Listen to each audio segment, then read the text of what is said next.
Liz and Mike from 105.1 The Buzz joining us live right now. Good morning. Morning. Morning, guys. Morning. All right, Billie Eilish, not a fan over the criticism she's been getting over her fashion choices.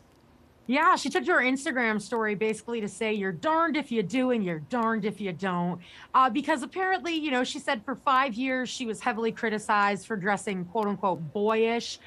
Now that her style's starting to change and evolve and she's dressing more feminine, she's getting a lot of criticism from people saying that she's a sellout, she's changed, she's a different person. And she's basically like, I'm still me, I'm just kind of growing up, and that it's dehumanizing when people think they can just say these things to me, and that femininity does not equal weakness, that's just kind of the next movement she's having. I think, though, you know, obviously, whatever somebody wants to wear, they should wear, whatever your style is. She's in her very, very early 20s. I think that's when everybody kind of finds themselves. But I think those of us that are a little older, I think it kind of comes from a protective place of we've seen so many people come through Hollywood at that age where it's kind of like, they take advantage of them almost. And then when they get older, we're like, okay, we're done. The Jessica Simpsons, the Britney Spears, the Christina Aguileras. And so I think people just get nervous for her, but they're maybe not verbalizing it in the best way possible. Yeah, it's so interesting to me. I think people do forget that she was a literal teenager when she became one of the biggest superstars in the world. And I think back to the things that I wore in my teens, and oh boy, am I glad that my style has evolved. I would hope that that's the case for anybody, you know?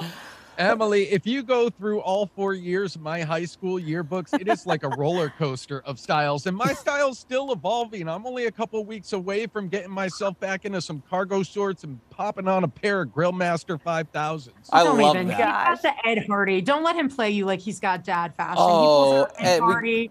A Creed tattoo, like, no, he's still living. I mean, I rocked a double popped collar and some puka shells back in the day. Like, there were some real questionable, you know, late 90s, early aughts fashion choices. I had the like the orange dyed gel for my frosted tip bangs. Yeah.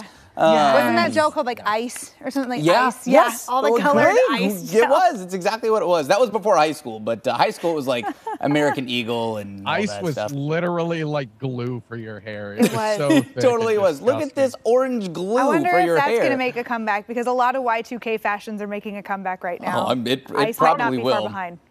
I wore a tank top over a long sleeve shirt yesterday because I was like, it is too chilly for this fashion choice. And then I felt like Lizzie McGuire all day. Right? We just layered them. The spaghetti strap tank over the other tank over the t-shirt. Yeah. I mean, I think people are allowed to change and grow and change their fashion. And of course, everyone wants to put celebrities in a box and think that they're going to stay the same forever. Moral of the story, Billie, you keep doing you. You do you, girl. Yeah.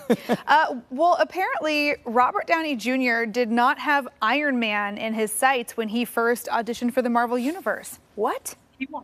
He wanted to be Dr. Doom in the Fantastic Four. He wanted to play the villain. And so apparently he came in, he auditioned, and he didn't get the role, which I'm sure was like a real hit at his pride at the time. But they're saying that basically they remembered him and they knew that he would eventually be good for some role later on down the road, but they weren't 100% sure. And then once they started realizing they wanted to include Iron Man in the franchise, that's when they were like, Robert Downey Jr., we got to get him back. And that's like the most iconic of all the roles. It's kind of what started the huge Marvel universe. Yeah. Because Fantastic Four, while it came first, nobody actually really remembers that one, do we? Wait, which one? No, the Fantastic Four. I honestly forgot that was even part of the Marvel universe. Well, don't they have like a weird rift there where well, first of all, haven't all the Fantastic Four movies just bombed? I think they all have. Yeah, I think they all have. That first one did okay. I mean, it had Chris Evans in it, Michael Chiklis. Like, it had a star-studded cast, but the guy who played Dr. Doom, Julian McMahon, that's probably like the biggest role he's ever had. Robert Downey Jr. certainly lucked out with this. Yeah. I feel like they're just incorporating Fantastic Four into Marvel, like the universe itself again. I kind of love this, though, because it's such a good reminder that it's like sometimes we don't get what we want, but it doesn't necessarily mean that something better might not be coming your way. Totally. So good for him. Yeah. I think it worked out all right.